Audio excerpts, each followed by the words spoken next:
Hola a todos los amigos de Filosofía Apuntes.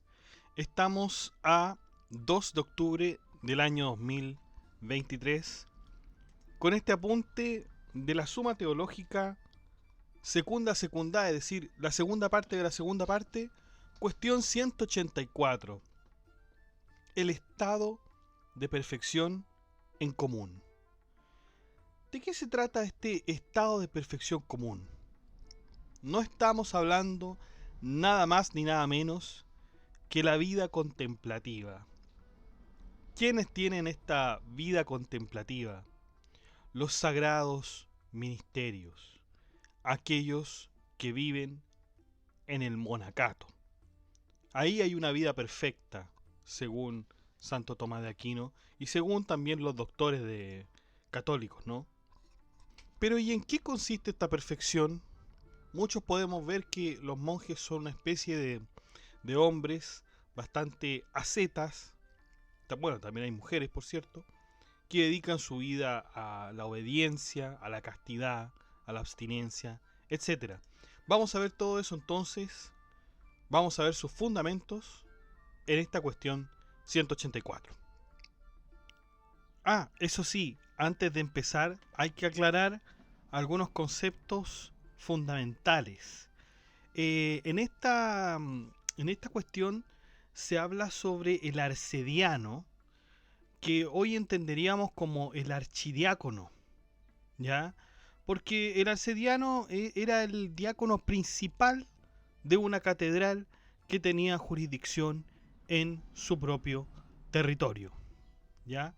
Ese es un arcediano, a eso se refiere Santo Tomás.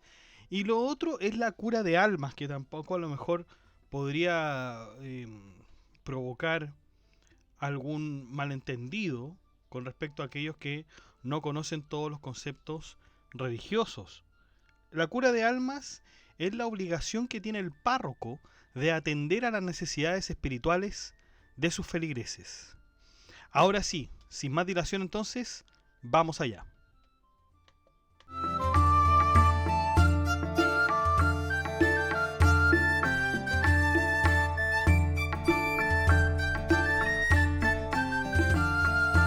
Bueno, artículo primero. ¿Se mide la perfección cristiana sobre todo por la caridad? Hay objeciones por las que parece que la perfección de la vida cristiana no se mide especialmente por la caridad. En primer lugar, el apóstol dice en el 1 de Corintios 14:20, sed párvulos en malicia, pero adultos en el juicio. Pero la caridad no pertenece al juicio, sino más bien al afecto. Luego, parece que la perfección cristiana no consiste principalmente en la caridad. En segundo lugar, en el Efesios 6:13 se dice, tomad las armas de Dios, para que podáis resistir en el día malo y permanecer perfectos en todo. Y a propósito de la armadura de Dios, añade, estad alerta, ceñidos vuestros lomos con la verdad, revestida la coraza de la justicia, embrazando en todo momento el escudo de la fe. Luego, la perfección de la vida cristiana no solo se mide por la caridad, sino también por otras virtudes que acabamos de mencionar.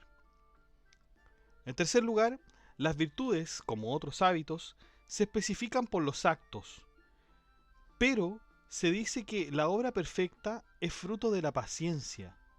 Luego parece que el estado de perfección consiste ante todo en la paciencia. ¿Qué dice Tomás de Aquino contra esto? Que está la autoridad del apóstol, quien dice en Colosenses 3:14, por encima de todo, tened caridad, que es vínculo de perfección, porque en cierto sentido abarca todas las demás virtudes en una unidad perfecta. Vamos con el respondo, el argumento pormenorizado en Santo Tomás de Aquino. Se considera que una cosa es perfecta cuando alcanza el fin propio, que es su última perfección. Ahora bien, la caridad es la que nos une a Dios, que es el fin último de la mente humana, ya que el que permanece en caridad permanece en Dios y Dios en él, como se dice en el 1 de Juan 4:16.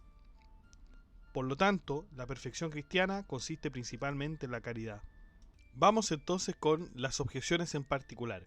En primer lugar, habíamos dicho que el apóstol dice en 1 de Corintios 14:20, sed párvulos en malicia, pero adultos en el juicio. Pero la caridad, no pertenece al juicio, sino más bien al afecto. Luego parece que la perfección cristiana no consiste principalmente en la caridad. Aquí nos responde contra esto que parece que la perfección de los juicios humanos consiste ante todo en que convengan en la unidad de la verdad, según lo que se dice en el 1 de Corintios 1:10. Sed perfectos en el mismo pensar y en el mismo sentir. Ahora bien, esto se logra mediante la caridad, que realiza la armonía. Por eso también la perfección de los juicios reside radicalmente en la caridad. En segundo lugar, se citaba al Efesios. Acuérdense que la segunda objeción que habíamos leído decía: tomad las armas de Dios para que podáis resistir en el día malo y permanecer perfectos en todo. Y a propósito de la armadura de Dios se añade: estad alerta, ceñidos vuestros lomos en la verdad, revestida la coraza de la justicia, embrazando en todo momento el escudo de la fe. Luego, la perfección de la vida cristiana no solo se mide por la caridad, sino también por otras virtudes que mencionamos. ¿Qué dice Tomás de Aquino contra esto? Que uno puede ser perfecto bajo dos aspectos. Primero, esencialmente, en cuyo caso se mira la perfección por aquello que pertenece a la misma naturaleza. Por ejemplo, decimos que un animal es perfecto cuando no le falta nada en la disposición de los miembros o en otros elementos propios de la vida animal. Puede ser perfecto también en un sentido relativo, y entonces se mira la perfección por algo externo sobreañadido, como pueden ser la blancura, la negrura y otras cualidades semejantes. Por lo que toca a la vida cristiana, consiste especialmente en la caridad, por la que el alma se une a Dios. Por eso leemos en el 1 de Juan 3:14, el que no ama permanece en la muerte. De ahí que la perfección de la vida cristiana se mide esencialmente por la caridad y relativamente por las demás virtudes. Y, dado que lo que es esencial es el máximo principio respecto de los demás, de ahí que la perfección de la caridad sea el principio respecto de la perfección que se considera en las demás virtudes. Vamos con la tercera objeción, que dice: las virtudes, como otros hábitos, se especifican por los actos. Pero se dice que la obra perfecta es fruto de la paciencia. Por lo tanto, parece que la paciencia es un estado de perfección antes que la caridad. Pero Tomás de Aquino dice que no, se considera que la paciencia produce obras perfectas en orden a la caridad, en cuanto que de la abundancia de la caridad se saca paciencia para tolerar las adversidades, según se dice en Romanos 8:35, ¿quién nos separará del amor de Dios? ¿La tribulación? ¿La angustia? Entonces, terminamos el artículo primero. ¿Se mide la perfección cristiana sobre todo por la caridad? Tomás de Aquino contesta que sí, se mide por la caridad.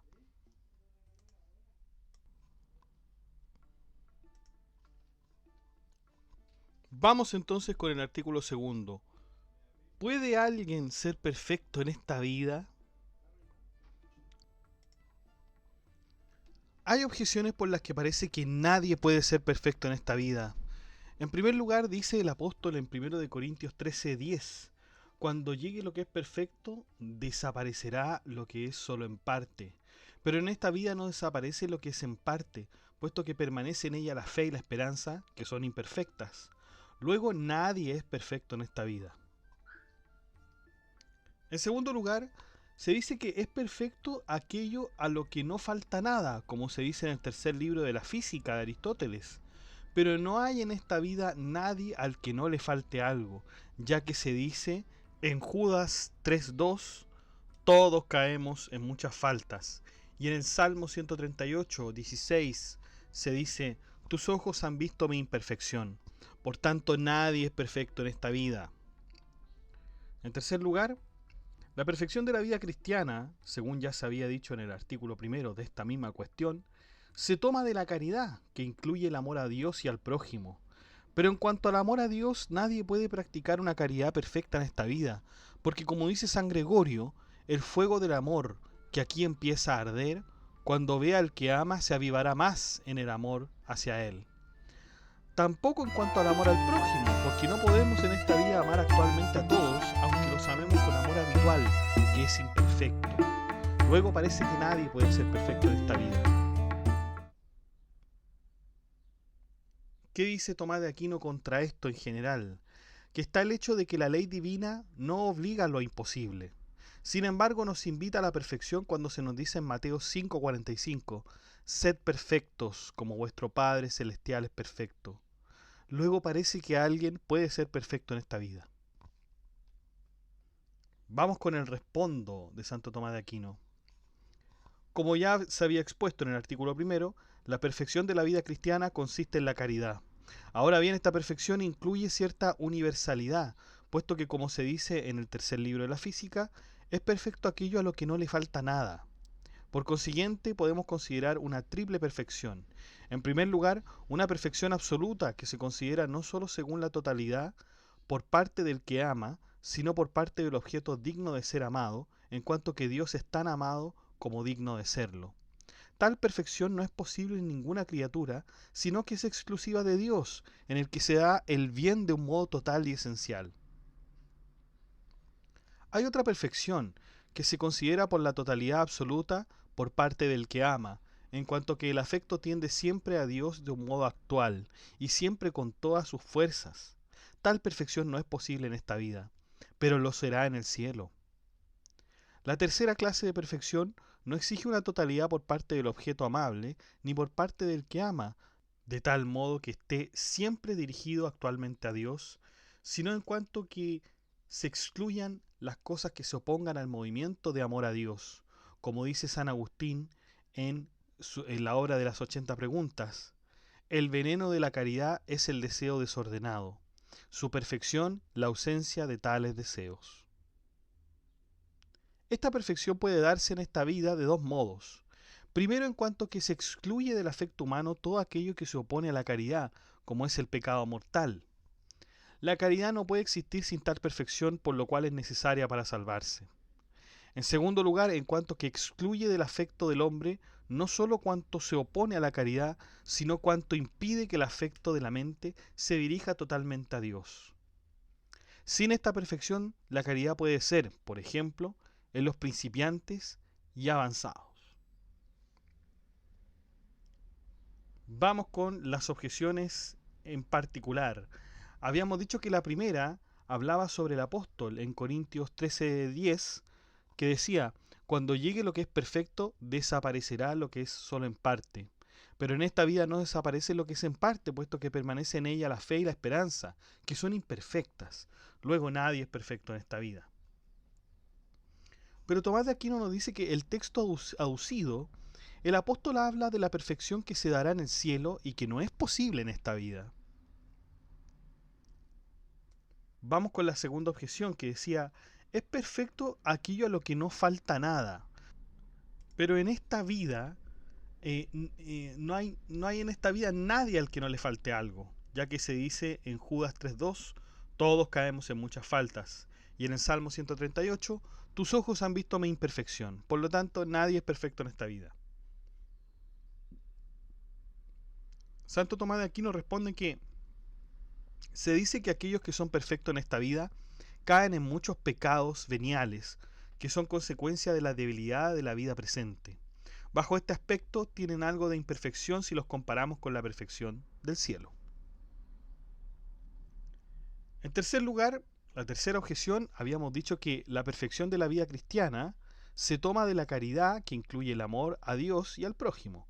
Pero en cuanto al amor a Dios, nadie puede practicar una caridad perfecta en esta vida, porque como dice San Gregorio, el fuego del amor que aquí empieza a arder, cuando vea al que ama, se avivará más en el amor hacia él. Tampoco en cuanto al prójimo, el amor al prójimo, porque no podemos en esta vida amar actualmente a todos, aunque los amemos con amor habitual, que es imperfecto. Luego parece que nadie puede ser perfecto en esta vida. Pero Tomás de Aquino responde, del mismo modo que la condición presente no permite que el hombre esté siempre unido a Dios con amor actual, tampoco permite que se dirija a cada uno de los hermanos con un amor actual y distinto, sino que basta con que se dirija a todos juntos con amor actual. y a cada uno en particular con amor habitual y en disposición de amarlos. También en el amor al prójimo puede tenerse en cuenta una doble perfección, como lo hicimos respecto de Dios, una sin la que no puede existir la caridad, que el hombre rechace todo afecto contrario al amor al prójimo. Existe otra sin la cual puede darse la caridad, y que puede tomarse en tres sentidos. En primer lugar, como extensión del amor, que consiste en que se ame no solo a los amigos y conocidos, sino también a los extraños e incluso a los enemigos. En efecto, esto, según dice San Agustín, es propio de los perfectos hijos de Dios. En segundo lugar, en cuanto a la intensidad que se muestra en aquellas cosas que el hombre rechaza por el prójimo y consiste en despreciar por el prójimo, no solo los bienes externos, sino también los sufrimientos corporales y hasta la muerte, conforme a lo que se dice en Juan 15:13. Nadie tiene un amor más grande que el que da su vida por sus amigos. En tercer lugar, en cuanto al afecto del amor, y consiste en que el hombre dé al prójimo no solo los bienes temporales, sino los espirituales y aún a sí mismo, según se dice en el 2 de Corintios 12:15, yo de buena gana me gastaré y desgastaré por vuestras almas. Entonces, artículo segundo, ¿puede alguien ser perfecto en esta vida? Tomás de Aquino dice sí, puede ser alguien perfecto en esta vida. Pero ojo, en el tercer modo de perfección que dijimos en el respondo, es decir, sacarse todo aquello que se oponga al movimiento de amor a Dios. Vamos con nuestro tercer artículo entonces. ¿Consiste la perfección en esta vida en los mandamientos o en los consejos? ¿Consiste la perfección en esta vida en los mandamientos o en los consejos? Hay objeciones por las que parece que la perfección en esta vida no consiste en los mandamientos, sino en los consejos. En primer lugar, dice el Señor en Mateo 19:21, si quieres ser perfecto, ve, vende cuanto tienes y dáselo a los pobres, y ven y sígueme. Pero esto es un consejo. Luego la perfección consiste en los consejos y no en los preceptos. La segunda objeción dice, todos están obligados a guardar los mandamientos porque son necesarios para la salvación. Luego, si la perfección de la vida cristiana consiste en los mandamientos, se deduce que la perfección es necesaria para salvarse y que todos están obligados a ella. En tercer lugar, la perfección de la vida cristiana consiste en la caridad, como habíamos dicho en el artículo primero. Pero no parece que la perfección de la caridad consista en la observancia de los mandamientos, porque el principio y el aumento de la misma es anterior a su perfección, como se deduce de las palabras de San Agustín.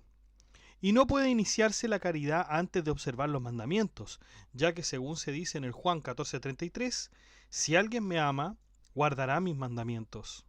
Luego la perfección de la vida no consiste en los mandamientos, sino en los consejos. ¿Qué dice Tomás de Aquino contra esto en general? Que está el precepto del Deuteronomio 6:5 que dice, amarás al Señor con todo tu corazón. Y en Levíticos se dice el 19:18, amarás a tu prójimo como a ti mismo.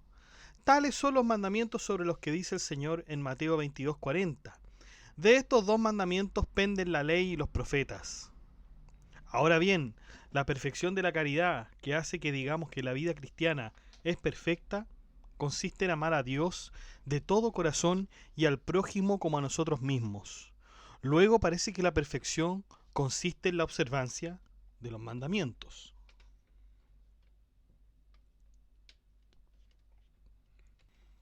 Vamos entonces con el respondo de Santo Tomás de Aquino. Se dice que la perfección consiste en algo de dos modos, en sí misma y esencialmente y secundariamente. En sí misma y esencialmente, la perfección de la vida cristiana consiste en la caridad, principalmente en el amor a Dios y secundariamente en el amor al prójimo, que son el objeto principal de los preceptos de la ley divina, según dijimos antes. Ahora bien, el amor a Dios y al prójimo no están mandados como limitación alguna, de modo que lo que es más caiga bajo consejo, como da a entender la misma forma del precepto, que exige perfección, al igual que cuando se dice amarás al Señor tu Dios con todo tu corazón. En efecto, todo y perfecto significan lo mismo, según el filósofo en la Física libro 3, es decir, Aristóteles. Y cuando dice amarás a tu prójimo como a ti mismo, puesto que cada uno se ama a sí mismo con todas sus fuerzas. Ello es así porque el fin del precepto es la caridad, como dice el apóstol en el primero de Timoteos 1:5. Ahora bien, no se pone medida al fin sino a los medios, como dice Aristóteles en el libro primero de la Política. Del mismo modo que el médico no pone medida a la salud, sino solo a la medicina o dieta que ha de usar para curar. Así es evidente que la perfección consiste esencialmente en los mandamientos. Por eso dice Agustín de Hipona, sobre la justicia perfecta, sobre la perfección de la justicia, ¿por qué, pues, no ha de exigirse al hombre esta perfección aunque nadie la alcance en esta vida? De esta manera secundaria e instrumental, la perfección consiste en los consejos. Tantos unos como otros se ordenan a la caridad, pero de modo distinto. Los mandamientos tienen como fin apartar lo que es contrario al acto de caridad, que la hace incompatible con ellos, mientras que los consejos se ordenan a apartar los obstáculos al acto de caridad, que, sin embargo, no se oponen a la misma, como son el matrimonio, la dedicación a los negocios temporales, etc. Por eso dice San Agustín de Hipona, todo cuanto manda el Señor,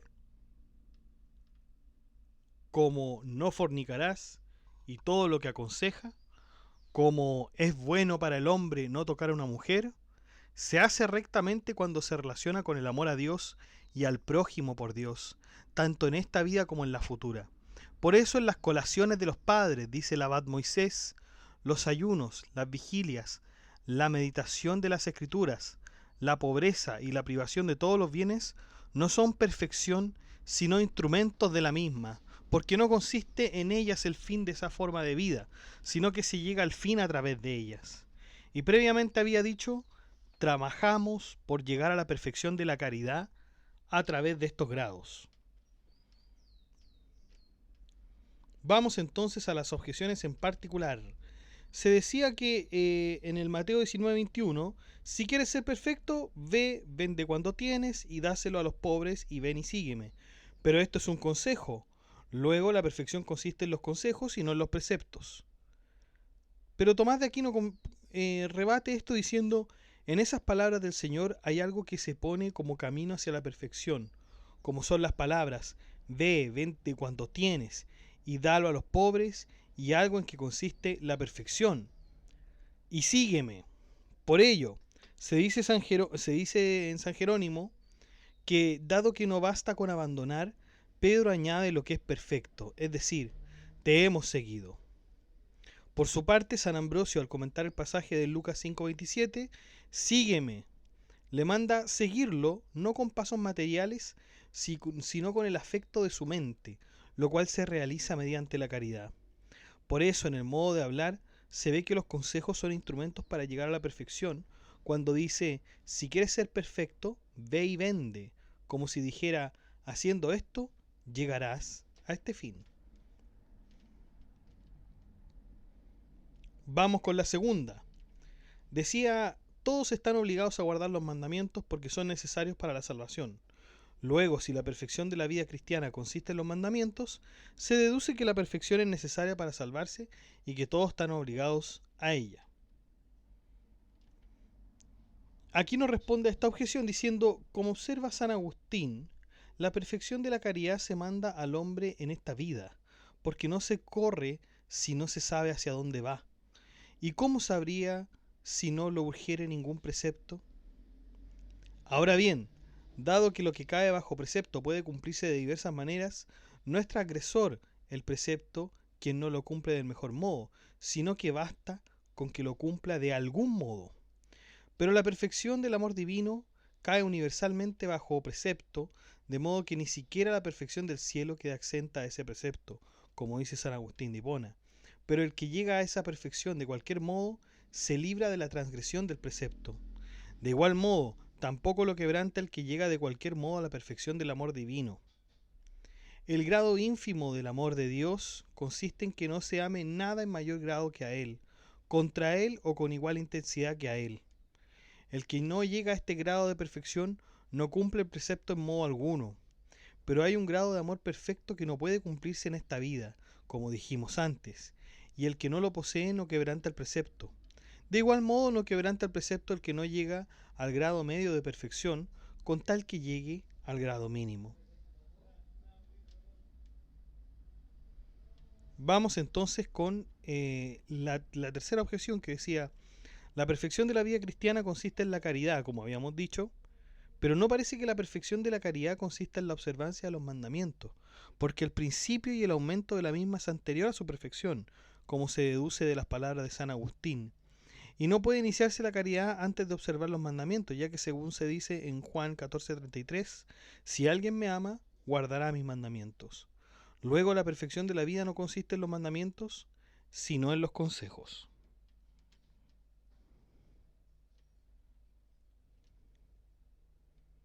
Tomás de Aquino contesta diciendo que así como el hombre tiene desde el momento de nacer una perfección natural que le compete por el hecho de ser hombre, y hay otra perfección a la que se llega mediante el crecimiento, también existe una cierta perfección de la caridad que pertenece específicamente a ella, a saber, el que se ame a Dios sobre todas las cosas y que no se ame nada en contra de Él. Y existe otra perfección de la caridad, incluso en esta vía, a la que se llega mediante un crecimiento espiritual, como por ejemplo el hecho de que el hombre se abstenga de alimentos lícitos para dedicarse más libremente a las cosas divinas. Vamos entonces eh, al cuarto artículo, que es, ¿se halla en estado de perfección todo lo que es perfecto? ¿Se halla en estado de perfección todo lo que es perfecto? Hay objeciones por las que parece que todo aquel que es perfecto está en estado de perfección. En primer lugar, así como el crecimiento corporal se llega a la perfección corporal, así por el crecimiento espiritual se llega a la perfección espiritual, como ya habíamos dicho en el artículo tercero. Pero después del crecimiento corporal se dice que la persona ha llegado al estado de edad perfecta. Luego parece también que tras el crecimiento espiritual, cuando se ha alcanzado la perfección, se está en estado de perfección. En segundo lugar, por la misma razón por la que una cosa se mueve de un contrario a otro, se mueve uno también de menos a más, como leemos en el quinto libro de la física de Aristóteles. Pero cuando alguien cambia del estado de pecado al de gracia, se dice que cambia de estado, puesto que se distinguen estado de pecado y de gracia. Luego parece que, por la misma razón, cuando uno progresa de una gracia menor a otra gracia mayor, hasta llegar a la perfección, alcanza el estado de perfección.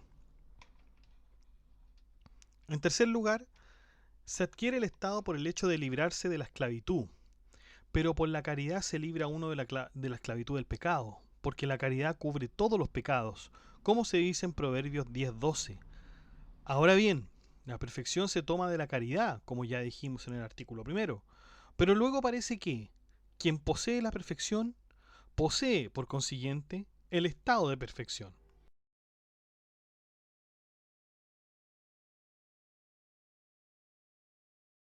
¿Qué dice Tomás de Aquino contra esto? Dice que está el hecho de que hay algunos que se hallan en el estado de perfección y carecen, sin embargo, de caridad y de gracia, como los malos obispos o religiosos. Luego parece que, a la inversa, algunos pueden poseer la perfección de la vida sin hallarse en el estado de perfección. Vamos entonces al respondo. Dice Tomás de Aquino, como observamos antes, el estado implica una relación propia a la condición de libertad o de esclavitud. Ahora bien, la libertad o la servidumbre espiritual pueden presentarse en el hombre de una doble forma, interior y exterior. Y puesto que, como se dice en el primero de Reyes 16:7, los hombres ven las apariencias, pero Dios ve el corazón. De ahí que, en el hombre, la condición de estado espiritual se tome de su disposición interior con respecto al juicio divino, pero, según las apariencias externas, su estado espiritual se toma por comparación con la iglesia, Y en ese sentido hablamos ahora de los estados, es decir, en cuanto que de la diversidad de estados nace una cierta belleza para la Iglesia. Pero hay que tener en cuenta que en cuanto a los hombres, para que alguien alcance el estado de libertad o de esclavitud, se necesita, en primer lugar, alguna obligación o exención. En efecto, por el hecho de servir a uno, nadie se constituye en esclavo, puesto que se nos aconseja en Gálatas 5:13, servíos unos a otros por la caridad de espíritu. Y, a la inversa, tampoco se constituye uno en libre por el hecho de dejar de servir, como es evidente en el caso de los esclavos que huyen. Por el contrario, es propiamente esclavo aquel que está obligado a servir y es libre el que está exento de esclavitud. En segundo lugar, se requiere que la obligación de que hemos hablado revista alguna solemnidad, como sucede en los asuntos en que los hombres adquieren una firmeza perpetua. Por tanto, se dice de alguien que está propiamente en el estado de perfección, no porque posea el acto de amor perfecto, sino porque se obliga para siempre, con cierta solemnidad, a las cosas relacionadas con la perfección. Sucede también que algunos se obligan a lo que no cumplen, mientras que otros cumplen aquello a lo que no se obligaron, como aparece en Mateo 21:25, con los 2 hijos, uno de los cuales, cuando el padre les dice, id a trabajar a mi viña, uno respondió, no quiero, y después fue, mientras que el otro dijo, voy, pero no fue. Por eso es admisible que algunos perfectos no se hallen en el estado de perfección, mientras que otros se hallan en estado de perfección y no son perfectos. Vamos con las objeciones en particular. La primera decía, acuérdense que así como por el crecimiento corporal se llega a la perfección corporal, así por el crecimiento espiritual se llega a la perfección espiritual. Pero después del crecimiento corporal se dice que la persona ha llegado al estado de edad perfecta. Luego también parece que, tras el crecimiento espiritual, cuando se ha alcanzado la perfección, se está en estado de perfección. Aquí nos responde contra esto diciendo que mediante el crecimiento corporal se progresa en el orden natural y por tanto se alcanza el estado natural, sobre todo porque lo que es conforme a la naturaleza es estable en cierto modo, en cuanto que la naturaleza está determinada a algo fijo. De igual modo, mediante el crecimiento espiritual, se alcanza el estado de perfección respecto del juicio divino.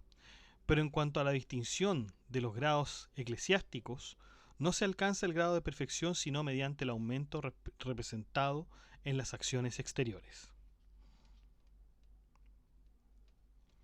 Vamos con la segunda objeción que decía, por la misma razón por la que una cosa se mueve de un contrario a otro, se mueve uno también de menos a más, como leemos en el quinto de la física. Pero cuando alguien cambia del estado de pecado al de gracia, se dice que cambia de estado, puesto que se distingue en estado de pecado y de gracia. Luego parece que por la misma razón, cuando uno progresa de una gracia menor a otra mayor, hasta llegar a la perfección, alcanza la perfección. Aquí nos responde contra esto diciendo que la objeción se refiere también al estado interior. Sin embargo, cuando se pasa del pecado a la gracia, se pasa también de la esclavitud a la libertad, lo cual no se da por un simple crecimiento de la gracia, sino cuando alguien se obliga a las cosas del orden de la gracia. Vamos con la tercera objeción que dice, se adquiere el estado por el hecho de librarse de la esclavitud, pero por la caridad se libra uno de la esclavitud del pecado, porque la caridad cubre todos los pecados, como se dice en Proverbios 10:12. Ahora bien, la perfección se toma de la caridad, como ya habíamos dicho. Luego parece que quien posee la perfección posee, por consiguiente, el estado de perfección. Tomás de Aquino responde brevemente diciendo que también esta objeción se refiere al estado interior. No obstante, aunque la caridad cambia el estado de esclavitud y de libertad, esto no produce aumento de caridad. Vamos entonces rápidamente al artículo 5. ¿Se hallan los religiosos y los prelados en estado de perfección? ¿Se hallan los religiosos y los prelados en estado de perfección? Hay objeciones por las que parece que los prelados y los religiosos no se hallan en el estado de perfección. En primer lugar, el estado de perfección se distingue del estado de principiantes y avanzados, pero no hay ninguna clase de hombres especialmente consagrados al estado de avanzados o de principiantes. Luego parece que tampoco ha de haber hombres especialmente consagrados al estado de perfección. En segundo lugar, la segunda objeción dice que el estado externo debe responder al interior. De lo contrario, se incurriría en mentira, la cual no consiste solo en palabras falsas, sino también en obras fingidas, como dice San Ambrosio en uno de sus sermones. Pero hay muchos religiosos y prelados que no poseen la perfección interna de la caridad. Luego, si todos los religiosos y prelados se hallaran en estado de perfección, se seguiría que todos los que no son perfectos están en pecado mortal por hipócritas y mentirosos. En tercer lugar, la perfección consiste en la caridad, como ya habíamos dicho en el artículo primero, pero parece que la perfección de la caridad se da en los mártires, según lo que se dice en Juan 15:13. Nadie tiene más amor que aquel que da su vida. Y a propósito del texto de Hebreos 12:14, todavía no habéis resistido hasta la sangre, dice la glosa. En esta vida no hay más amor perfecto que aquel al que llegaron los santos mártires que lucharon contra el pecado hasta la sangre. Luego parece que debemos asignar al estado de perfección a los mártires antes que a los religiosos y a los obispos. ¿Qué dice Tomás de Aquino contra esto en general?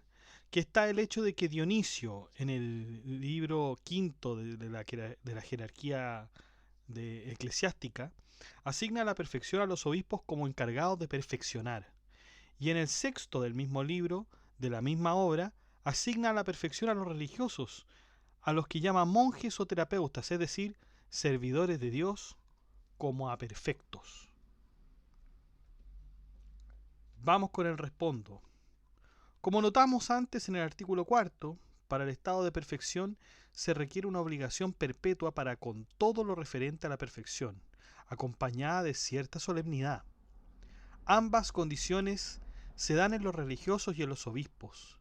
En efecto, los religiosos se obligan a privarse de cosas terrenas de las que podrían hacer uso legítimamente para dedicarse más libremente a Dios, lo cual constituye la perfección de la vida presente. Por eso dice Dioniso en la jerarquía eclesiástica, en el capítulo sexto, hablando de los religiosos, unos los llaman terapeutas, es decir, siervos, por estar consagrados al servicio y culto de Dios.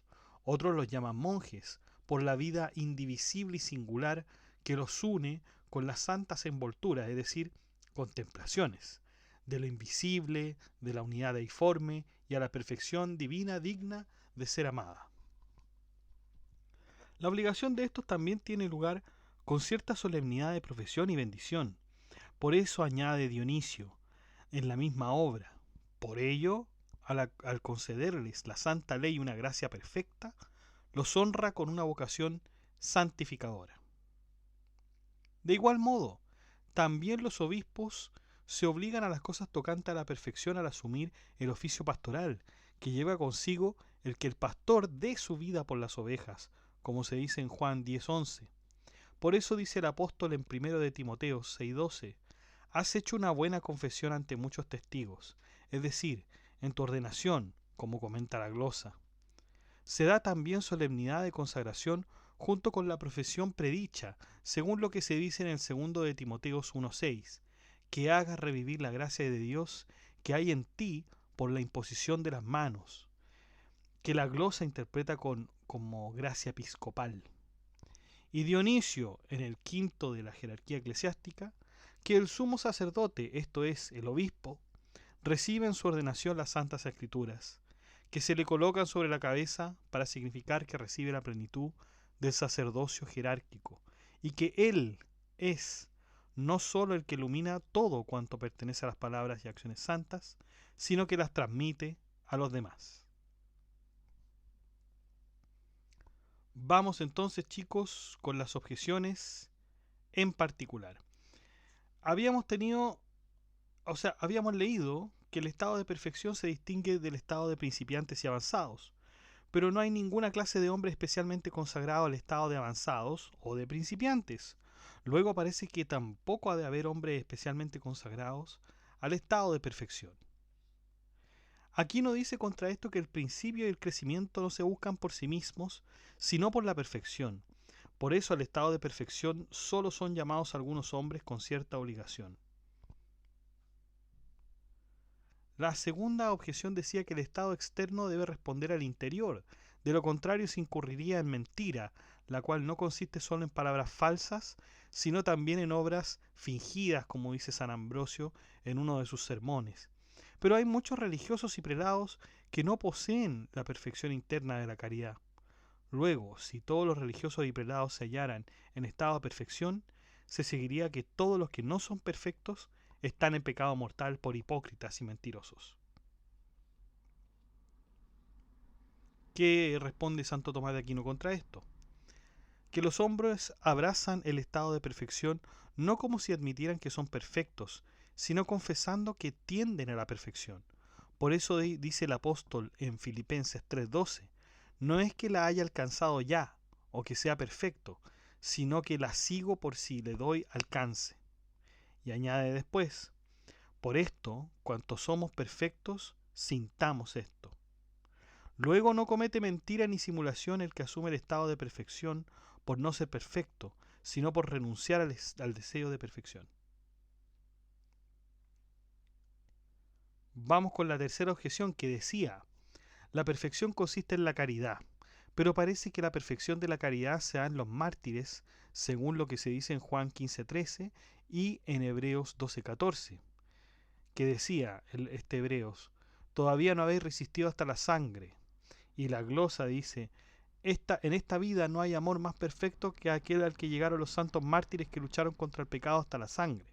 Entonces parece que debemos asignar el estado de perfección a los mártires antes que a los religiosos y a los obispos. Aquí nos responde contra esto diciendo que el martirio consiste en un acto perfectísimo de caridad, pero un acto de perfección no es suficiente para crear estado, como ya dijimos en el artículo 4.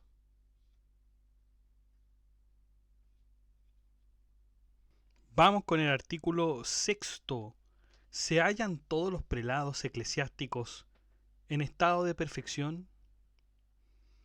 Hay objeciones por las que parece que todos los prelados eclesiásticos se hallan en estado de perfección. Dice San Jerónimo, en otro tiempo era lo mismo presbítero que obispo. Y después añade, por tanto, de igual modo que los presbíteros saben que, según la costumbre de la Iglesia, están sujetos al que es su superior, así también los obispos deben saber que ellos, más por costumbre que por verdadera disposición del Señor, son los superiores de los presbíteros y que deben gobernar la Iglesia en común. Pero los obispos se hallan en estado de perfección. Luego también los presbíteros que tengan cura de almas. En segundo lugar, así como los obispos reciben la cura de almas juntamente con la consagración, así también la reciben los presbíteros con cura de almas, y también los arcedianos, de los cuales, comentando el pasaje de los Hechos de los Apóstoles 6:3, escoged pues, hermanos, de entre vosotros 7 varones de buena reputación. Dice la glosa, aquí querían los apóstoles que se establecieran 7 diáconos que fueran del grado más alto, y como columnas del prójimo alrededor del altar. Luego parece que también ellos se hallan en estado de perfección. En tercer lugar, al igual que los obispos, también los presbíteros con curas de almas y los acredianos se obligan a dar su vida por sus ovejas. Pero esto es algo que pertenece a la perfección de la caridad, como ya hemos visto en el artículo 2. Luego parece que también los presbíteros con cura de almas y los acredianos se hallan en el estado de perfección. ¿Qué dice Tomás de Aquino contra esto? Que está la autoridad de Dionisio, quien describe en el 5.º libro de la jerarquía eclesiástica, el orden de los pontífices tiene como misión consumar y llevar a la perfección el de los sacerdotes, iluminar y esclarecer, el de los diáconos purificar y escoger. Queda claro con ello que la perfección se atribuye únicamente a los obispos. ¿Qué dice Tomás de Aquino en el Respondo? En los presbíteros y en los diáconos que tienen cura de almas pueden considerarse 2 cosas, el orden y la cura de almas. El orden se refiere a un acto particular en los oficios divinos. Por eso dijimos antes en la cuestión 183 que la distinción de órdenes queda dentro de la división de oficios. De ahí que, por el hecho de recibir algunos el orden sagrado, reciben la potestad de realizar algunos ritos sagrados, pero no quedan obligados por ello a las cosas referentes a la perfección, excepto en la Iglesia occidental, en la cual, al recibir el orden sagrado, se pronuncia el voto de castidad, que es uno de los que forman parte del estado de perfección, como diremos más adelante. Por ello, resulta evidente que por el hecho de recibir un orden sagrado, no queda esencialmente constituido un estado de perfección, aunque se requiere una perfección interior para ejercer dignamente estos actos. Tampoco son constituidos en este estado de perfección por parte de la cura de almas que reciben, pues no quedan obligados por ello, con el vínculo de voto perpetuo, a retener la cura de almas, sino que pueden dejarla, bien sea entrando en religión, incluso sin permiso del obispo, tal como se dice en la Decretales 19. Y también con permiso del obispo puede un acrediano dejar el acredianato o la parroquia y admitir una simple prebenda sin cura de almas, lo cual no le estaría permitido si se hallara en el estado de perfección, pues nadie que pone las manos en el arado y mira atrás es apto para el reino de los cielos, como se dice en Lucas 9:62. Los obispos, en cambio, que se hallan en el estado de perfección, no pueden dejar la cura episcopal sin autorización del sumo pontífice, que es también el único que puede dispensar los votos perpetuos y por causa justa, como diremos más adelante. Queda claro pues que no todos están constituidos en este estado de perfección, sino solamente los obispos. Vamos con las objeciones en particular. Habíamos citado a San Jerónimo, que decía: en otro tiempo era lo mismo presbítero que obispo, y después añade: por tanto, de igual modo que los presbíteros saben que, según la costumbre de la Iglesia, están sujetos al que es su superior, así también los obispos deben saber que ellos, más por costumbre que por verdadera disposición del Señor, son los superiores de los presbíteros y que deben gobernar la Iglesia en común. Pero los obispos se hallan en estado de perfección, luego también los presbíteros que tengan cura de almas. Aquí nos responde que a esta objeción dice que podemos hablar del obispo y del presbítero bajo dos conceptos. En primer lugar, en cuanto al nombre. Bajo esta consideración, antiguamente no había distinción entre obispo y presbítero, puesto que se llamaban obispos porque son superintendentes, como dice Agustín en el libro 19 de la Ciudad de Dios, mientras que presbíteros en griego significa ancianos. Por eso el apóstol frecuentemente llama presbíteros a ambos cuando escribe en el 1 de Timoteo 5:17, los presbíteros que presiden bien sean tenidos en doble honor. Y también los llama obispos cuando, según el Hecho de los Apóstoles 20:28, habla a los presbíteros de la iglesia de Efeso: mirad por vosotros y por todo el rebaño, sobre el cual el Espíritu Santo os ha constituido obispos, para apacentar la iglesia de Dios. Pero en realidad siempre hubo diferencia entre ellos, incluso en tiempo de los apóstoles, como nos manifiesta Dionisio en la jerarquía eclesiástica, en el libro quinto. Y así, al comentar en Lucas 10:1, después designó el Señor, dice la glosa, así como los apóstoles son tipo de los obispos, así los 72 discípulos lo son de los presbíteros de segundo orden. Pero más tarde, para evitar el cisma, fue preciso que se distinguieran también los nombres, de modo que los superiores se llamaran obispos y los inferiores presbíteros. Por ello, decir que los obispos no se distinguen de los presbíteros es una de las afirmaciones heréticas que San Agustín enumera en su libro sobre las herejías que hemos analizado en este canal, cuando cuenta que, según los arrianos, no debía señalarse ninguna diferencia entre el presbítero y el obispo. Vamos con la segunda objeción.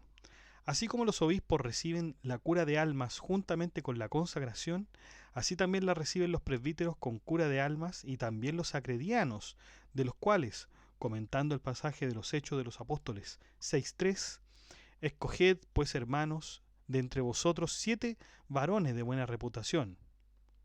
Dice la glosa: aquí querían los apóstoles que se establecieran 7 diáconos que fueran del grado más alto y como columnas del prójimo alrededor del altar. Luego parece que ellos también se hallan en estado de perfección. Aquino responde a esta objeción diciendo que los obispos están encargados principalmente del cuidado de todas las cosas de la diócesis, mientras que los presbíteros con cura de almas y los acredianos tienen a su cargo algunos ministerios bajo la autoridad del obispo. Por eso, comentando el pasaje del 1 de Corintios 12:28, a unos la asistencia, a otros el gobierno. Dice la glosia: asistencia, es decir, ayuda a los que desempeñan un trabajo mayor, como Tito al apóstol, o los acredianos a los obispos.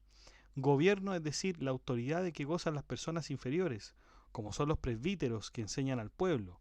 Y Dionisio dice en el 5.º libro de la jerarquía eclesiástica que así como vemos a toda la jerarquía culminar en Jesús, así cada una en particular culmina en el propio jerarca divino, es decir, el obispo.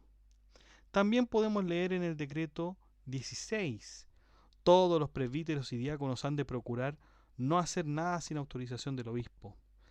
De todo ello se deduce que son, respecto del obispo, como los magistrados o ministros respecto del rey.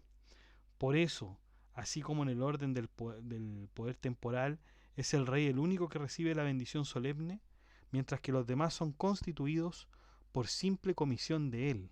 Así también en la Iglesia, el cargo episcopal se confía por medio de la consagración solemne, y el arcediano y el de párroco por simple delegación. Sin embargo, son consagrados al recibir las órdenes, incluso antes de recibir la cura de almas.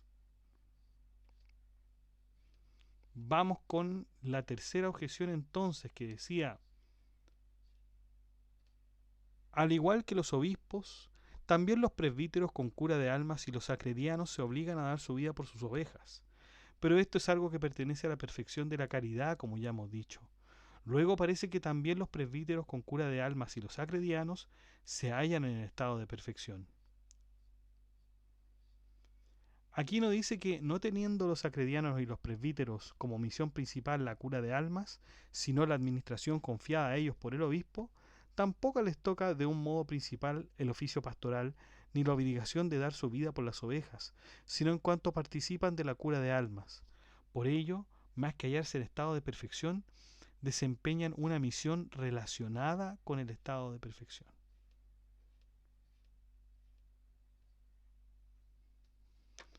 Entonces, terminamos el artículo 6. ¿Se hallan todos los prelados eclesiásticos en estado de perfección? La verdad es que Santo Tomás de Aquino dice que no.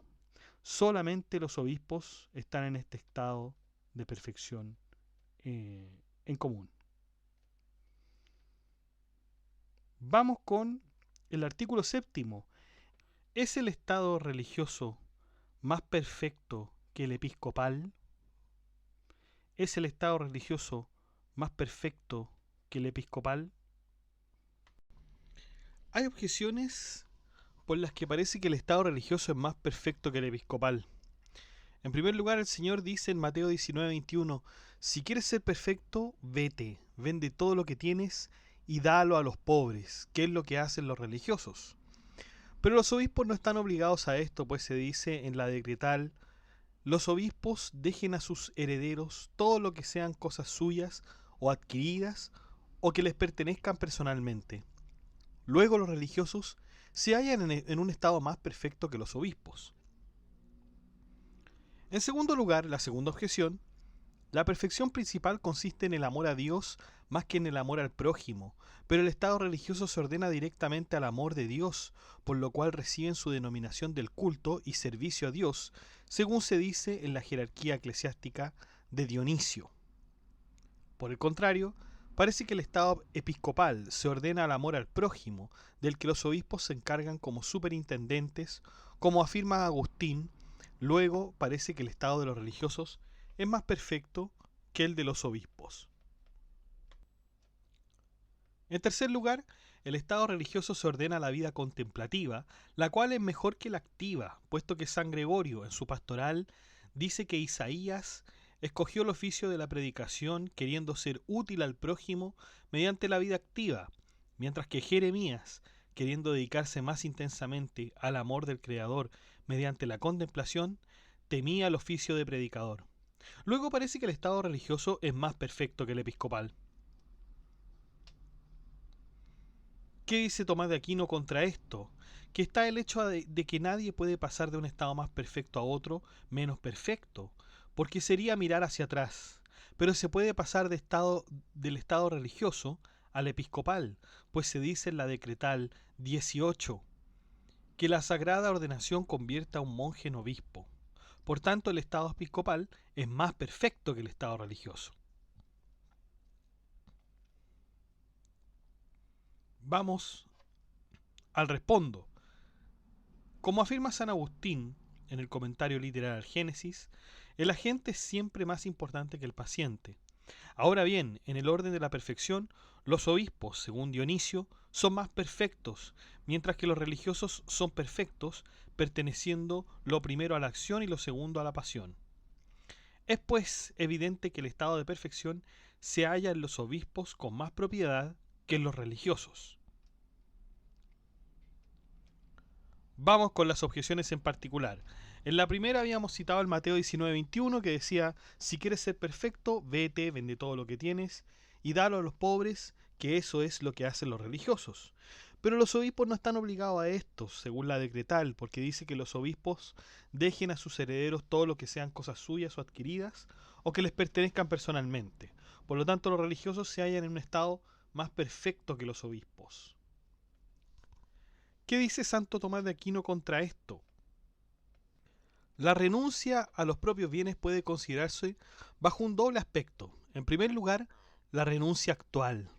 Así entendida, la perfección no consiste esencialmente en ella, sino que es un instrumento de la perfección, como habíamos dicho en el artículo 3. Pero por eso puede admitirse que haya un estado de perfección sin renunciar a lo que es propio.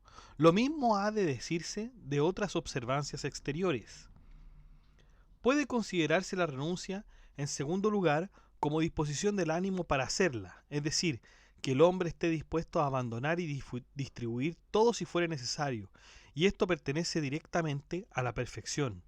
Por eso dice San Agustín en las preguntas evangélicas, el Señor enseña que los hijos de la sabiduría comprenden que la justicia no consiste en ayunar o comer, sino en sufrir la indigencia con ecuanimidad. Y por eso dice el apóstol en Filipenses 4:12, sé lo que es vivir en la abundancia y pasar necesidad. Ahora bien, los obispos están obligados a despreciar todo lo que es de ellos, si es preciso, por el honor de Dios y la salvación de su rebaño, bien dándoselo a los pobres de su rebaño, o bien tolerando golosamente el ser despojado de ellos. Vamos entonces con la segunda objeción, que recordemos que decía que la perfección principal consiste en el amor a Dios más que en el amor al prójimo. Pero el estado religioso se ordena directamente al amor de Dios, por lo cual reciben su denominación del culto y servicio, según lo que dice la jerarquía eclesiástica de Dionisio. Por el contrario, parece que el estado episcopal se ordena al amor al prójimo, del que los obispos se encargan como superintendentes, como afirma San Agustín. Luego parece que el estado religioso es más perfecto que el de los obispos. Pero aquí nos responde contra esto que el que los obispos se dediquen a lo referente al amor del prójimo es fruto de la abundancia del amor divino. Por eso el Señor preguntó a Pedro primeramente si le quería y después le encomendó el cuidado del rebaño. Y San Gregorio dice en su pastoral, si la carga pastoral es un testimonio de amor, aquel que, teniendo las cualidades necesarias, no apacienta el rebaño, demuestra que no ama al pastor supremo. Y es digno de mayor amor el que el hombre, por un amigo, sirva también a otro que el querer servir exclusivamente al amigo. Vamos con la tercera objeción que dice, el estado religioso se ordena la vida contemplativa, la cual es mejor que la activa, puesto que Gregorio en su pastoral dice que Isaías escogió el oficio de la predicación queriendo ser útil al prójimo mediante la vida activa, mientras que Jeremías, queriendo dedicarse más intensamente al amor del Creador mediante la contemplación, temía el oficio de predicador. Por eso entonces el estado religioso es más perfecto que el episcopal, decía la objeción tercera. Pero Aquino rebate diciendo, como dice San Gregorio en su pastoral, sea el prelado el primero en la acción y esté más que nadie absorbido por la contemplación, ya que les incumbe la contemplación no solo por sí mismos, sino por la instrucción de los otros. Por eso dice San Gregorio, que de los hombres perfectos, cuando han vuelto a la contemplación, se afirma, el gusto de tu dulzura les viene a la boca. Entonces, terminamos el artículo séptimo que se preguntaba, ¿es el estado religioso más perfecto que el episcopal? Ya sabemos por Santo Tomás de Aquino que no, que el estado episcopal es más perfecto que el religioso. Vamos al último artículo, que es bastante más extenso, que es el artículo octavo, que dice, ¿tienen los párrocos y los arcedianos una perfección mayor que los religiosos? ¿Tienen los párrocos y los arcedianos una perfección mayor que los religiosos? Hay objeciones por las que parece que los párrocos y los arcedianos poseen una perfección mayor que los religiosos. Según San Juan Crisóstomo en su diálogo, dice, aunque me presenten un monje que, exagerando un poco, sea como Elías, sin embargo, no se puede comparar con aquel que está entregado al pueblo y dispuesto a soportar los pecados de muchos. Y poco después dice, si se me diera a escoger entre agradar a Dios en el oficio sacerdotal o en la soledad del monasterio, elegiría lo primero. Y en la misma obra dice más, si se comparan un sacerdocio bien administrado con sus sudores de aquella, es decir, de la vida monástica, se hallará entre ellos la misma distancia que separa a un rey de un simple súbdito. Luego parece que los sacerdotes con cura de almas son más perfectos que los religiosos. La segunda objeción dice que San Agustín, en la carta sobre Valerio, considere tu religiosa prudencia que no hay nada en esta vida, sobre todo en estos tiempos, nada más difícil, laborioso y peligroso que el oficio de obispo, de presbítero o de diácono, pero no hay nada para Dios, nada más feliz si lucha de la manera que quiere nuestro jefe. Por tanto, los religiosos no son más perfectos que los presbíteros o los diáconos. En tercer lugar, dice San Agustín, sería demasiado doloroso el exponer a los monjes a una soberbia tan perniciosa y creer a los clérigos dignos de tan grave afrenta como es el decir que un mal monje puede ser un buen clérigo, porque a veces un buen monje no hace un buen clérigo. Y poco antes había dicho que no debe darse a los siervos de Dios, es decir, a los monjes, ocasión de creer que son elegidos para algo mejor, a saber, el estado clerical, si se hacen peores, es decir, si dejan el estado monacal. Luego parece que los que se hallan en estado clerical son más perfectos que los religiosos. Vamos con la cuarta objeción. Más todavía, no está permitido pasar de un estado superior a otro inferior. Ahora bien, se permite pasar del estado monástico al oficio de presbítero con cura de almas, como aparece en la decretal, en un decreto del Papa Gelasio que dice, si hubiera algún monje, siendo venerable por el mérito de su vida, se les juzga digno del sacerdocio, y el abad bajo cuyas órdenes lucha por Cristo, pide que se le haga sacerdote. Debe ser seleccionado por el obispo y ordenado en el lugar que creyere conveniente. Y San Jerónimo escribe, vive en el monasterio de tal modo que merezca ser un clérigo. Luego los presbíteros con cura de almas y los arcedianos son más perfectos que los religiosos. La quinta objeción nos dice que los obispos se hallan en un estado más perfecto que los religiosos, como dijimos en el artículo séptimo, pero los presbíteros con curas de almas y los acredianos, por el hecho de tener cura de almas, son más semejantes a los obispos que los religiosos. Por consiguiente, su perfección es mayor. Y la sexta objeción dice, la virtud tiene por objeto el bien arduo, como se dice en el segundo libro de la Ética Nicómaco de Aristóteles. Ahora bien, es más difícil vivir en el cargo de presbítero con cura de almas o de acrediano que en el estado religioso. Por lo tanto, los presbíteros con cura de almas y los arcedianos poseen una virtud más excelente que los religiosos. ¿Qué dice Tomás de Aquino contra esto en general? Que está lo que aparece en el decreto 19, que dice: si alguno en su iglesia gobierna al pueblo bajo la autoridad del obispo, viviendo en el siglo y bajo la inspiración del Espíritu Santo, quiere salvarse viviendo en un monasterio o entre canónigos regulares, está guiado por una ley privada y no hay por qué oponerle ninguna ley pública. Pero la ley del Espíritu Santo, que en el texto se llama ley privada, no guía sino hacia algo más perfecto. Luego parece que los religiosos son más perfectos que los arcedianos y los presbíteros con cura de almas. Vamos entonces con el respondo. Dice Tomás de Aquino: no hay comparación de superioridad entre dos cosas por aquello en que convienen, sino por aquello que las distingue. Ahora bien, en los presbíteros con cura de almas y en los arcedianos hay que considerar tres cosas: el Estado, el orden y el oficio. Por el Estado son seculares, por el orden son sacerdotes o diáconos, y como oficio tienen encomendada la cura de almas. Por tanto, si ponemos por una parte a uno que sea religioso por su Estado, diácono o sacerdote por su orden, y con cura de almas por su oficio, como son la mayoría de los religiosos y canónigos regulares, será mejor en lo primero e igual en los demás. Pero si el segundo se distingue del primero en el estado y el oficio y coinciden en el orden, como es el caso de los religiosos sacerdotes y diáconos que no tienen encomendado a la cura de almas, es evidente que el segundo será más excelente que el primero por su estado, inferior en su oficio e igual en su orden. Es conveniente, pues, considerar qué preeminencia es mejor, la del estado o la del oficio.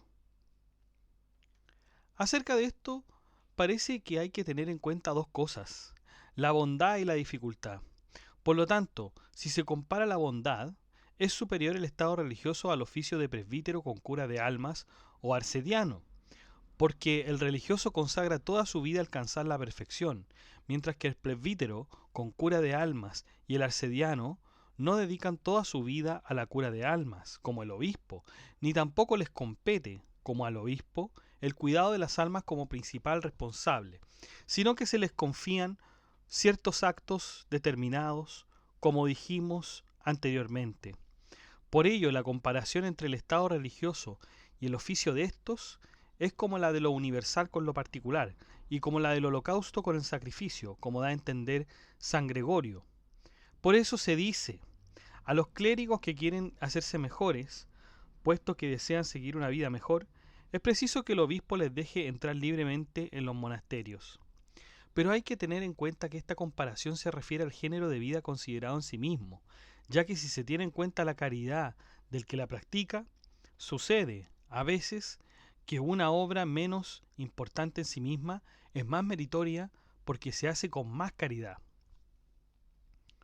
Pero si se tiene en cuenta la dificultad de llevar una vida santa en el matrimonio y en la que lleva consigo el tener cura de almas, es más difícil llevar a cabo bien el cuidado de las almas por los peligros exteriores, aunque en sí misma es más difícil la vida religiosa por el rigor de la observancia regular. Ahora bien, si el religioso no tiene órdenes, como en el caso de los conversos, es evidente que entonces es superior en dignidad el orden, ya que el orden sagrado consagra para los más altos ministerios, en los cuales se sirve a Cristo con el sacramento del altar, para lo cual se requiere una santidad interior mayor que para el estado religioso. En efecto, como se dice en la jerarquía eclesiástica de Dionisio, el orden monástico debe ir después del orden sacerdotal y elevarse a las cosas divinas, imitándolo. Por consiguiente, en igualdad de condiciones, peca más gravemente el clérigo que ha recibido las órdenes sagradas si realiza algo contrario a la santidad que el religioso que no las ha recibido, aunque el religioso laico está obligado a las observancias regulares, las cuales no obligan a los que han recibido las órdenes sagradas. Ese fue entonces el respondo de Santo Tomás de Aquino en este artículo. Vamos a ver entonces las objeciones en particular. Decía San Juan Crisóstomo: Aunque me presenten un monje que, exagerando un poco, sea como Elías, sin embargo no se puede comparar con aquel que está entregado al pueblo y dispuesto a soportar los pecados de muchos. Y luego después dice, si se me diera a escoger entre agradar a Dios en el oficio sacerdotal o en la soledad del monasterio, elegiría lo primero. Y en esa misma obra dice también, si se comparan un sacerdocio bien administrado con los sudores de aquella, es decir, de la vida monástica, se hallará entre ellos la misma distancia que separa a un rey de un simple súbdito. Luego parece que los sacerdotes con cura de almas son más perfectos que los religiosos. ¿Qué dice Tomás de Aquino contra esto? Dice que a los textos de San Juan Crisóstomo podría responderse brevemente que no habla del sacerdote con cura de almas de orden inferior, sino del obispo que se llama sumo sacerdote. Esto está de acuerdo con el propósito de aquella obra en la que trata de consolarse a sí mismo y a San Basilio, que habían sido elegidos obispos. Pero dejando esto aparte, hay que decir que habla desde el punto de vista de la dificultad, puesto que dice antes, cuando el piloto esté en medio de las olas y sepa salvar su nave de la tempestad, justamente se merece el título de piloto perfecto. Y después pone lo que antes citamos, sobre el monje, el cual no puede compararse con aquel que, entregando al pueblo, permanece inmóvil y firme, y añade la causa, porque se gobernó a sí mismo igual en la tempestad que en la calma. De todo esto puede deducirse que es más peligroso el estado del que tiene cura de almas que el del de monje, y es señal de mayor virtud el permanecer inocente en un peligro mayor. Pero también es digno de mayor virtud el evitar los peligros entrando en religión. Por ello no dice que preferiría estar en el oficio de sacerdote antes que en la soledad de los monjes, sino que preferiría agradar en esto más que en lo primero, porque es señal de mayor virtud. Vamos con la segunda objeción donde se citaba a San Agustín, que decía: considere tu religiosa prudencia que no hay nada en esta vida, sobre todo en estos tiempos, nada más difícil, laborioso y peligroso que el oficio de obispo, de presbítero o de diácono. Pero no hay para Dios nada más feliz si lucha de la manera que quiere nuestro jefe. Por tanto, los religiosos no son más perfectos que los presbíteros o los diáconos. Pero Tomás de Aquino contesta esto diciendo que también en el texto de San Agustín habla claramente de la dificultad, que muestra la grandeza de la virtud en los que la soportan, como dijimos antes. Recordemos ahora la objeción tercera, que también hablaba San Agustín, diciendo que sería demasiado doloroso el exponer a los monjes a una soberanía tan perniciosa y creer que los clérigos dignos de tan grave afrenta como es el decir que un mal monje puede ser un buen clérigo, porque a veces un buen monje no hace un buen clérigo. Y poco antes había dicho que no debe darse a los siervos de Dios, es decir, a los monjes, ocasión de creer que son elegidos para algo mejor, a saber, el estado clerical. Si se hacen peores, es decir, si dejan el estado monacal. Por lo tanto, parece que los que se hallan en el estado clerical son más perfectos que los religiosos. ¿Qué contesta Santo Tomás? Que en el texto aducido San Agustín compara a los monjes y clérigos en cuanto a la diferencia de orden, no en cuanto a la distancia entre religión y la vida secular. Vamos entonces a la cuarta objeción, que decía: no está permitido pasar de un estado superior a otro inferior. Ahora bien, se permite pasar del estado monástico al oficio de presbítero con cura de almas, como aparece en la Decretal 16, en un decreto del Papa Gelasio que dice: si hubiera algún monje que, siendo venerable por el mérito de su vida, se le juzga digno del sacerdocio, y el abad bajo cuyas órdenes lucha por Cristo pide que se le haga sacerdote, debe ser seleccionado por el obispo y ordenado en el lugar que creyere conveniente. Y San Jerónimo escribe en Ad Rusticus Monacum: vive en el monasterio de tal modo que merezcas ser un clérigo. Por lo tanto, los presbíteros con cura de almas y los arcedianos son más perfectos que los religiosos. Pero Tomás de Aquino dice que aquellos que son escogidos de la religión para ejercer cura de almas, habiendo sido antes promovidos a las órdenes sagradas, alcanzan algo que no tenían antes, a saber, el oficio de cura de almas, sin dejar lo que tenían anteriormente, el estado religioso. Pues se dice en la Decretales 16, si algún monje que, habiendo estado mucho tiempo en el monasterio, llega luego a las órdenes clericales, decretamos que no debe abandonar su primera vocación. Pero los párrocos y los arcedianos tienen que dejar, al entrar en religión, al cura de almas para alcanzar un estado más perfecto, de donde se deduce claramente la superioridad de la vida religiosa. En cambio, si un religioso laico es elegido para la clericatura y las órdenes sagradas, es claramente promovido a un estado mejor, como ya dijimos, y esto se ve en el modo de hablar, cuando San Jerónimo escribe: vive en el monasterio de tal modo que merezca ser clérigo. Vamos con la quinta objeción, que decía que los obispos se hallan en un estado más perfecto que los religiosos, como habíamos dicho en el artículo 7, pero los presbíteros con cura de almas y los arcedianos, por el hecho de tener cura de almas, son más semejantes a los obispos que los religiosos. Por consiguiente, su perfección es mayor. ¿Qué dice Tomás de Aquino contra esto? Que los presbíteros que tienen cura de almas y los arcedianos se parecen a los obispos más que los clérigos en algún aspecto, en cuanto a la cura de almas, que tienen de un modo secundario.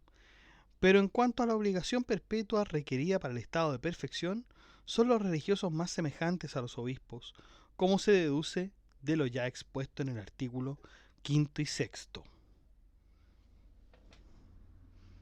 Vamos con la objeción sexta, que decía: la virtud tiene por objeto el bien arduo, como se dice en el segundo libro de la Ética de Aristóteles.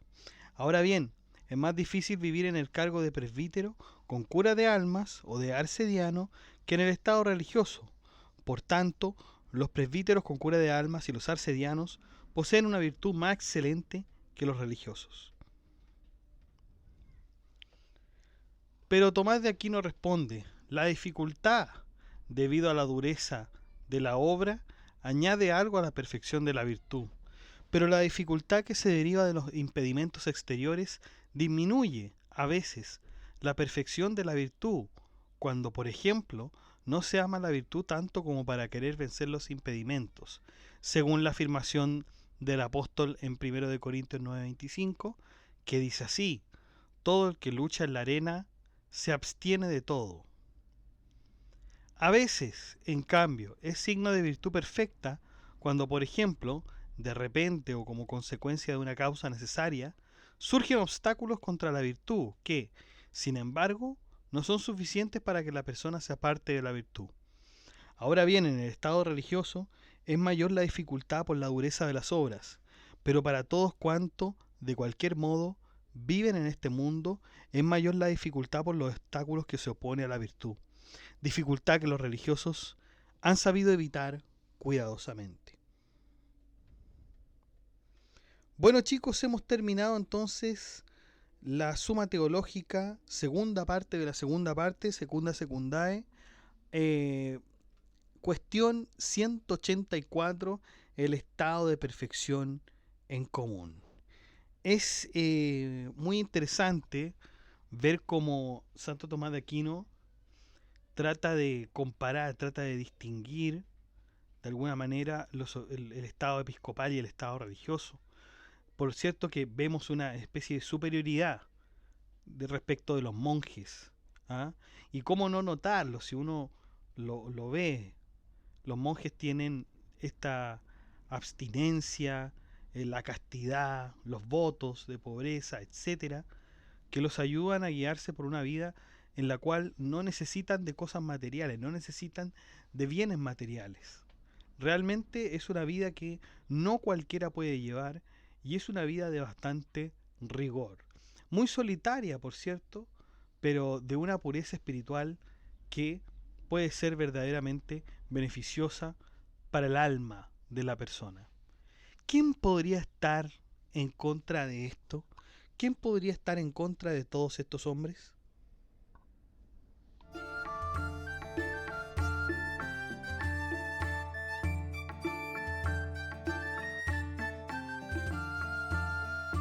Bueno, chicos, y eso ha sido todo. Muchas gracias por escuchar este podcast. Si le ha gustado, dé like, comente, comparta, suscríbase, acceda al blog que está en la descripción, haga soporte en PayPal o en Patreon. Saludamos entonces a nuestros mecenas romanos, que son Abstract Panicker, Emanuel Mendoza González y Ricardo, que colaboran con este canal por medio de sus membresías. Muchas gracias, muchachos, espero que estén disfrutando del canal. También hacemos nuestros agradecimientos extensivos a Gab Welther, que es el mecenas medieval. Ya lleva bastante tiempo colaborando con nosotros Gab Welther, así que realmente te lo agradezco y espero que estés disfrutando también de los beneficios.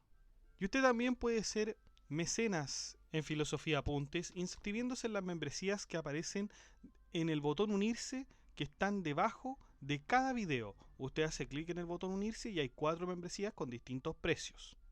Si hay algún precio que no le acomode, entonces de todas maneras usted puede colaborar con nuestro canal haciendo clic en el botón gracias, y ahí usted pone la suma que usted considere más cómoda para colaborar con este proyecto educativo que es Filosofía Apuntes.